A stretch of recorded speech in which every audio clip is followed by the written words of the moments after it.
Welcome to Knit One Heart 2. This is episode 173. And I'm Wendy, also known as Penny Wendy. And as you can see, my co-host Sheila, also known as Sheila D37, is not with me today. She has had a troubled week filled with broken down cars and dental appointments. So we thought we were going to be able to record together on Wednesday. That didn't happen. Our backup plan was for today, and that fell through too. And what can I say? Sometimes life just happens. So send Sheila some mojo for a better week next week. We're hoping that once both of our kids are back in school, which should be by the middle of next week, our schedule will be able to be more regular again. These last few weeks of summer, based on us having stuff that we have to get done, like doctor's appointments and things before school, and it's been crazy trying to get anything done. So you're stuck with me this week, and it's not going to be a long one because I have not done a lot of knitting. So off the top of the show, some shout outs. My first really big shout out and thank you goes to Charlene from the Yarniacs podcast. Thank you so much for sending a shawl for our knit along. I didn't take it out of the wrapping because it's all nice and I want to send it that way to Lise, but thank you. I really appreciate it. And if you haven't seen the Yarniacs podcast, people, you should check it out. And I'll run a dress for it underneath the screen when I edit the film, when I do my fancy editing. I just wanted a big reminder that we're going to be giving away the Bigfoot Knits sock pattern book. If you're interested in learning how to make the best fitting pair of socks ever, you probably want to get in that thread in our contest thread in our group. And our August stash busting knit along is ending at the end of August, as is our charity shawl knit along, which has fabulous prizes. So if you haven't already participated in those, please do. And Charlene, if you didn't photograph your shawl, and I'm thinking you probably did because now I'm going to open it. This is the shawl that Charlene sent because now I'm curious. Yes, I thought it was this one. This is so beautiful. That's gorgeous. Yes. So if you have a shawl like this, oh, it's so pretty. This looks like Tan Brook House shawl. Or Tan House Brook. Why do I always get that wrong? Thank you so much. I'm going to try to fold it back nice in the... Thank you, Charlene. If you have not already participated, please do. You could win fabulous prizes. And we'll be drawing the prizes for both the knit along and the August stash busting thing. Our first episode that we record out after August 31st. I don't have a calendar right in front of me, so I'm pretty sure next week's episode won't be before the end of August, so it'll probably be the episode after that, so episode 175. But Bigfoot Knits is going to be drawn in episode 174, and we will be reviewing another cooperative press book, too, at that time, and starting another contest. And for those of you who have been keeping track, we will be drawing prizes for the Gone-A-Courtin cowl by... Carrie Weimer, who is Coggy of the High Fiber Diet, at the end of this show, so stay tuned to see if you're a winner. All right, now that that's out of the way, let's talk about what I have on the needles. I was so hoping that I was going to have an FO for this. So as you know, I have one Deathflake mitten that is done, and I have one Deathflake mitten that is almost done. It has no thumb. I'm doing an afterthought thumb. You can see where the thumb is supposed to be. There's that little V of stripes is where it's supposed to be. So I'm almost done. I just didn't have the wherewithal or the desire to finish it up last night. There's still a couple of things. But I think these came out, except for the fact that this has no thumb. These are coming out gorgeous. The colors remind me of the Day of the Dead, and the skull theme fits in with that. So I think these are going to be awesome for winter. I love having several pairs of mittens to choose from. I do have to wait outside for my son to get out of school when it's cold, and this is the best way to keep your hands warm. So hopefully next week you'll see these finished and blocked, but they're very close. Just needs a thumb. And I still have a pretty good amount of yarn left. So I might have enough to make like a little headband or something. I don't know. So that's Deathflake Mittens, which is free on Ravelry, and it is in my hand spun Port Fiber Polworth in the Prickly Pear colorway, which I divided up for warm and cool and spun 2 separate skeins as an experiment, and that was super fun. That's something that I might do again if I want to do hand spun color work. And I did want to update. I am planning on doing a color work tutorial. Somebody asked me to do it. I dug out my old camera and my tripod. I was hoping to have Sheila help me do it today, but she's not here. So, but I will be trying to put that together. Probably have more time next week when my kids are in school, and I'll be able to sit down and do it. Right now, they're shut in their rooms being quiet while I record. Not ideal. So, but I am going to do a color work tutorial. I'll show you how I do it. Your mileage may vary, but a nice viewer asked me to, and I had time for it. I may also do a Zoom Loom tutorial, because I know people had asked me for that as well, and I can probably just sit down and do them both at the same time. So I might. So that's potentially coming up. The other thing still on the needles. Oh, poor Rita the Rabbit. Rita. I still haven't done anything on Rita, but my niece's birthday party isn't until the end of September. I was gonna work on this last night as well, but after I got the mitten part done, I was kind of done for the rest of the evening. So hopefully this week Rita will get a hat. I was so tempted to cast something else on. I really want to start knitting that Hitafude cardigan with my new yarn, but I am restraining myself so that I can get some other stuff done before I do that. Ooh.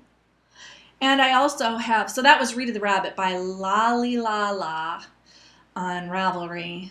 She does all sorts of cute little crocheted dolls that are just adorable. You should check her out.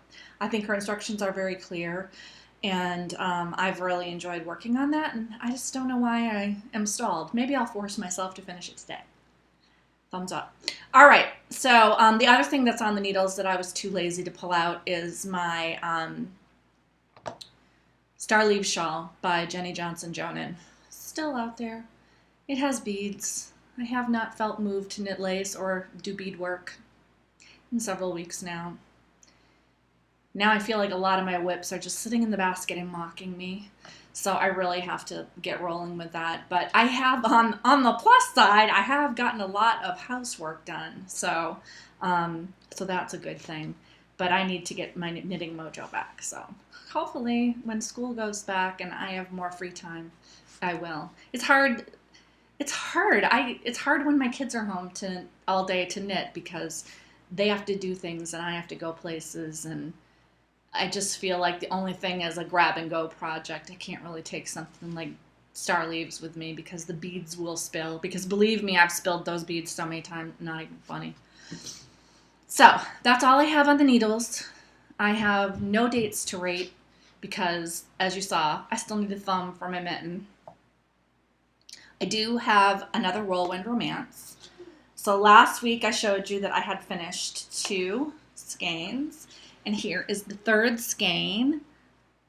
Oh, I wish you could get a better look at these. It is so pretty. So I have now 3 skeins of sweater yarn, and I did the math for it. It works out to be just under 900 yards. So I need about 1,500, 1,250 to 1,500, depending on how fancy you want to get to make a sweater. So I'm really close to having a sweater's worth of yarn for my sweater. I'm very happy. So, and that was fun to spin, and as I said last time, it puffed up quite a bit. You can see it's much puffier than it was originally after I washed it. And it's lovely. So I'm looking forward to starting that sweater. I'll probably do that after Rhinebeck. I'll probably start that hand spun sweater because I think it's going to take me that long to do another 3 skeins. 3 more skeins of that should be good. We'll see. So, although, I don't know, I probably want to use up all of the wool that I have, so I'll probably have to keep spinning and do more than I need. I always end up with more yarn than I need when I spin for a sweater. I should probably stop buying 2 pounds for a sweater. Maybe adjust to 1.5 pounds. I don't know.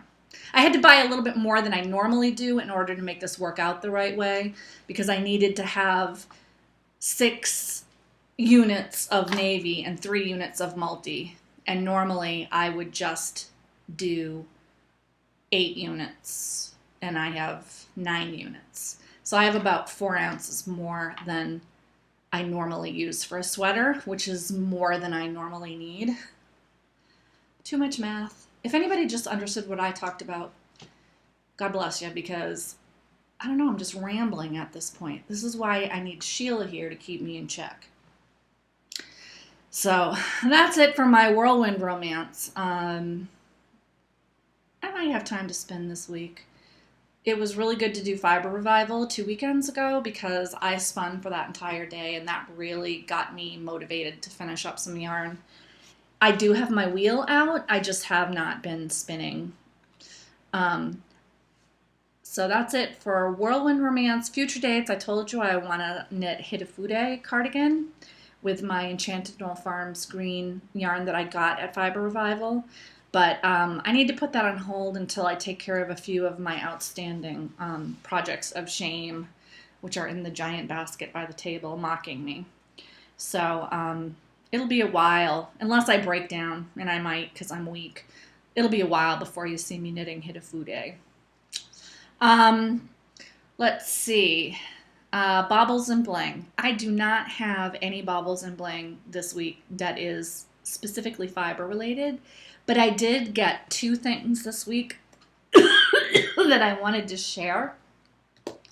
The first thing, I'm sure you've seen these before. This is like an octopus. He has little eyes, but it's hard to see. There they are.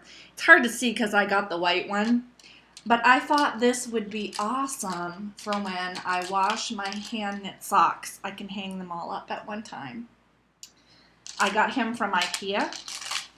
Sadly, I do not know how much he cost because I got a lot of other things at the same time and I wasn't totally paying attention. But I thought that was super cute, and I doubt that it costs very much because IKEA. I saw one at my kid's doctor's office. They were using it to hold notes up that the secretarial staff left for the medical staff, and they had a red one, which was really cute. So I said to my kids, oh, I'd love one of those for my socks. And then I didn't know it came from IKEA. That weekend when we saw them, I snapped one right up. So I'll probably post a picture on Instagram if I use it. I have a moth problem in my socks. I found the source of the moth problem under my bed, where they had chewed a hole this big in the carpeting. So everything in my bedroom area and all of my hand knits right now are stewing in sealed containers with some deadly mothballs. And after that, they will get a good wash, and hopefully that'll get rid of all the excess stuff in there, and we'll just keep them sequestered from everything else until I get rid of the moth problem. I think the deep cleaning I did upstairs took care of it, but it's hard to know. I do keep most of my hand knits in cedar, lavender, sealed in storage bags, and my stash is all completely sealed off, so that part is fine. But any socks that were lying under the bed totally got destroyed, so I took a big hit in my sock collection. My mom's really going to need to step it up this year. If you're watching, Mom, I need some socks. So, but when I bust those out in a couple of weeks, I'll be using my Octopus. That's what I'm calling it, my Octopus. I don't know if that's what it's really called. Probably not. That's what it's called in my life. So that's number one thing that I thought was really cool that I got that knitters could use, and I guess you could probably hang skeins of yarn on it too if you were drying a lot of yarn. So the next thing that I want to talk about is not yarn related at all, but this is the best product that I have ever had. It is called CPR Call Blocker, version 202. And I ordered mine through Amazon. You can also get them from www.cprdistribution.com. They are, I believe, a United Kingdom company, but they sell their product to other countries. So anyway, it's a call blocker. And the reason I got it is I think several episodes ago I told you that I got this crazy, I tried to talk to a scam caller to tell them to take me off of their calling list, which resulted in them threatening to kill my husband. And I learned from that experience that the police can't do anything without your phone company. The phone company can't do anything when they're spoofing, because they were spoofing that they were calling from this actual number to this actual number. So all the phone company is really willing to do is to sell you a service that you pay $5 a month for that will allow you to block 10 numbers. Apparently there are some phones out there that you can buy that will allow you to block 20 or 30 numbers. There might be ones that are bigger. Unfortunately, at this point in time, there are 11 numbers calling me on a regular basis, so paying $5 a month for my provider, Verizon, to block these calls would not really be helping me. All they would have to do is start calling from a different number, and then I would either have to endure it or delete one of the ones that they were previously calling from. It's a lot of work. And I don't really need a new phone system. So the lady from Verizon, the actual lady from the harassment unit at Verizon advised me to look for a call blocker. It's going to cost me $60 a year to block 10 numbers through Verizon. I found this CPR call blocker was $80. So for $20 more, one-time only fee, I can avoid paying $60 a year, and this blocks 1,000 numbers. 200 numbers are already entered in here somewhere, and it blocks those 200 numbers. They're known scam numbers. Then you can enter in 1,000 more numbers of your own. And like I said, I got it just over 24 hours ago and installed it. And I already have 11 numbers that have to be blocked. Actually, it was 10. I blocked a new one last night. So, which was political poll calling / some kind of like debt collection. We don't have any debt, so I know that that's what it said on 800 numbers. 800 numbers is the website that I use in conjunction with this. To check that numbers that I am deciding to block are in fact not legit numbers before I block them, because I would not want to block the ability of, say, my bank or my credit card company to call me should they need to get in touch with me. It does have a feature where you can block calls from all unknown callers. You can do that. There's a code to program in. You can block all calls from the 800s, 800, 888. You can block all of those. You can block an entire area code if you want to. There are a bunch of ways that you can do mass blocking. I'm not quite at the point where I need to mass block anything. And there are legitimate people that call me from some of those numbers that I don't want to block. So I'm doing it on a case-by-case basis. And the way that I do it is I go on 800 numbers. When I get a phone call and I don't know who's calling me, I don't answer it. Because if you answer it, then they know that you're a real line and they will keep calling you. If they leave a message, then I know it's a legitimate call, because most legitimate people that call me, when I do not answer, leave a message. So if they didn't leave a message, I look it up on 800numbers.com, and that right away will tell me if other people have experienced scam calls from the same number.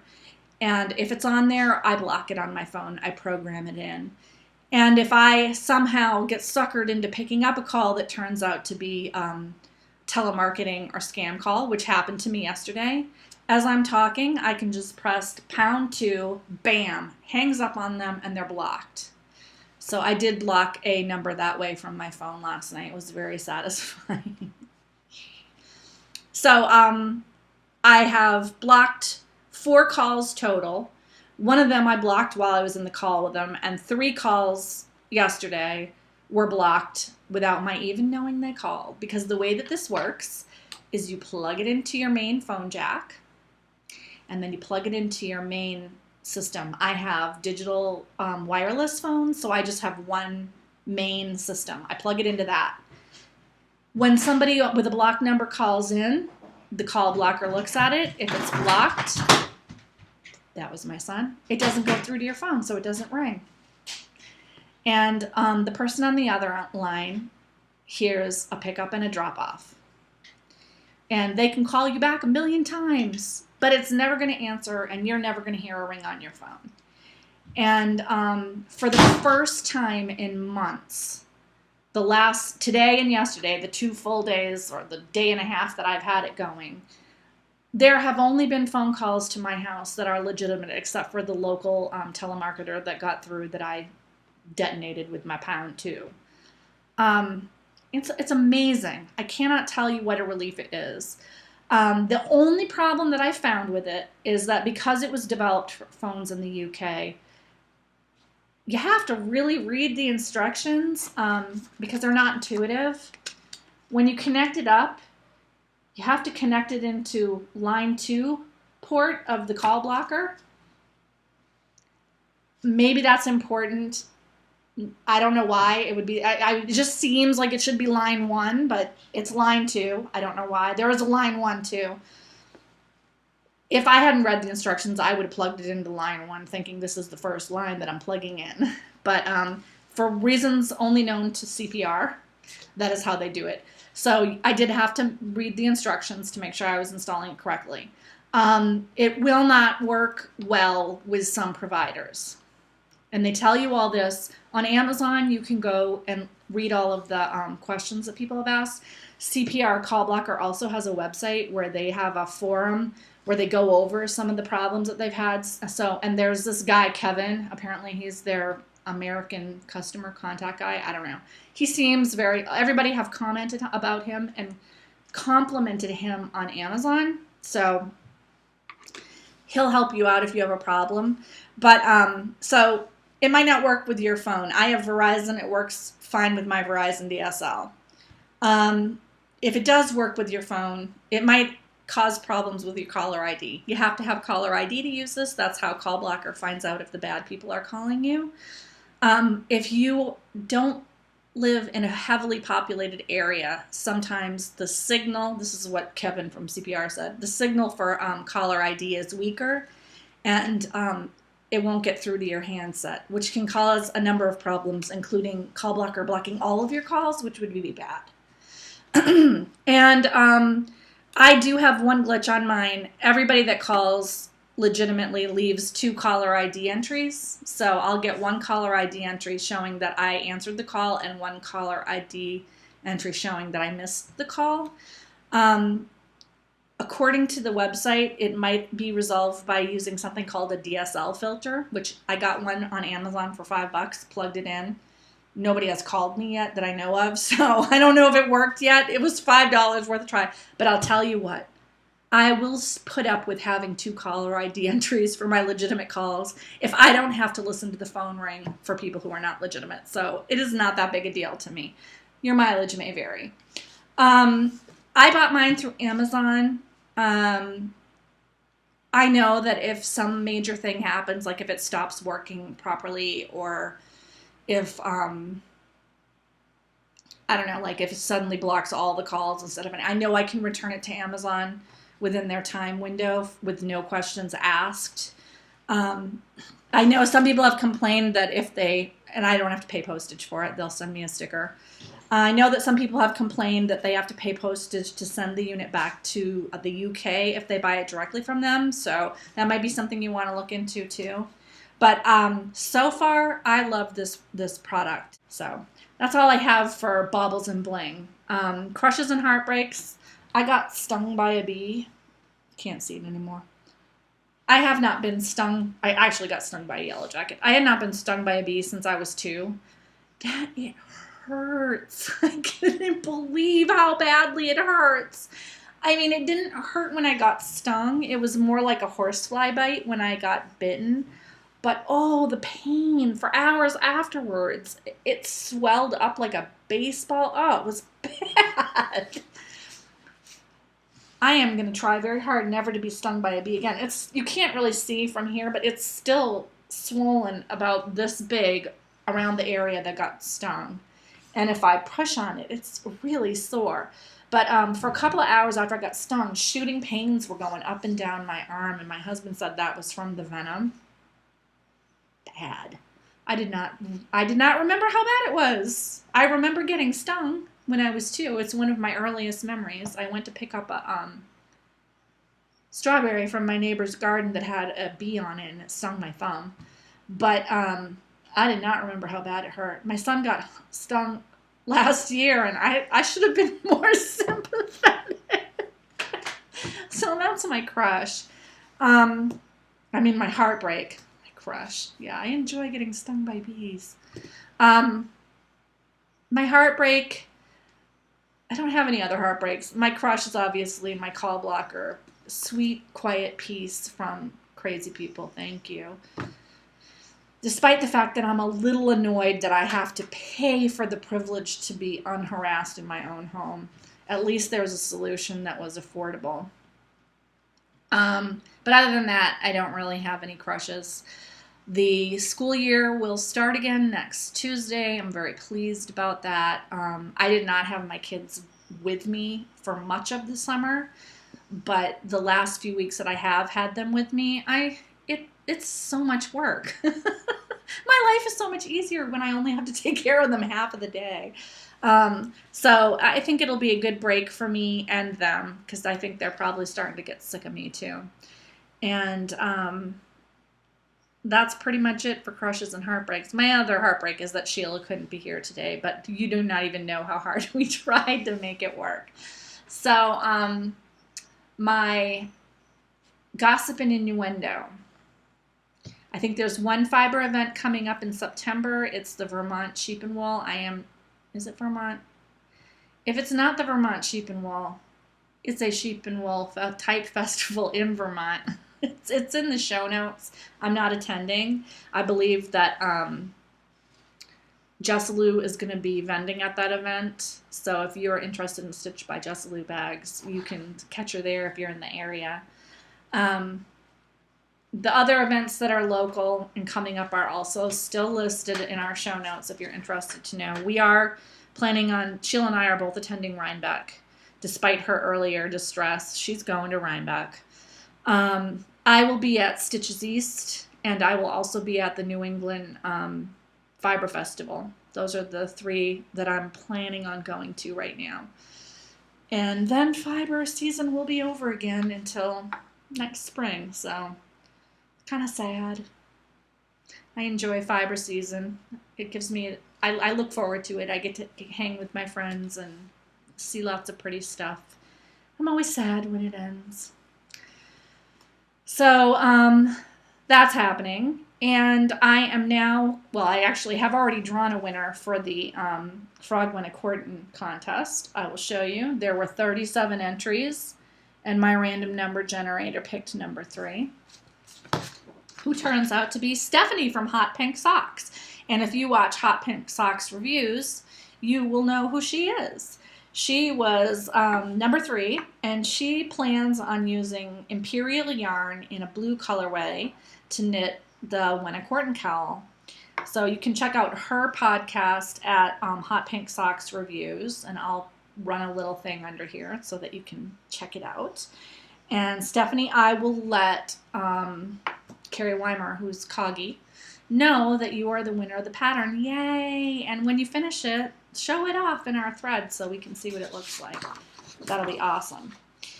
And yeah, don't forget to participate in all of the ongoing contests. I'll be sending a big batch of shawls that people have sent to me off to Lise at Webs probably next week. And there's still time to either send them directly to her or send them to me. Make sure if you do that you put pictures of them in the thread so that you can be eligible for the prizes. We've had several prizes donated. We're still waiting for one prize from the UK. I hope it's going to get here before the end of the contest. If it doesn't, We'll wait until it arrives, and we'll go back into that thread, and we'll draw somebody for that. So it's no big deal, but it would be fun to do them all at once. So yeah, there's still time to do it. It looks like she's getting a lot of shawls donated, which I love, because that means that there'll be a long time where people are getting a beautiful hug knit from yarn or crocheted from yarn from people who care about those things. And I just really like that. I'm going to start getting emotional now, so I'm not going to do that. Anyway, sorry for the odd show where I mostly talked about blocking harassing calls, but right now that is my rant. Harassing calls are my rant. I want to exterminate them. So join me, people, and exterminate the bad telemarketing calls. And have a great week. Knit with Heart. We will be coming to you again, the two of us, sometime next week, I hope. Oh, and the last thing, I am still working on moving everything off. I only have 74 shows left to move. Yes. And only half of those need to be uploaded to YouTube. So I'm almost done. It would not be the end of the world if I didn't get to the bottom half, because they're all on YouTube and I could link them directly from YouTube so they won't be lost. So making good progress on that. After my whole internet fiasco last week, a part of the package deal is they upgraded the speed of my internet, which my husband and I were like, whatever, but actually it has made the work that I'm doing on the computer a lot faster. So there was a good side effect to the last week of misery when everything broke. And on that note, I hope that any misery that you have has a good side effect this week. Knit with Heart. Have a great week, and we'll see you later.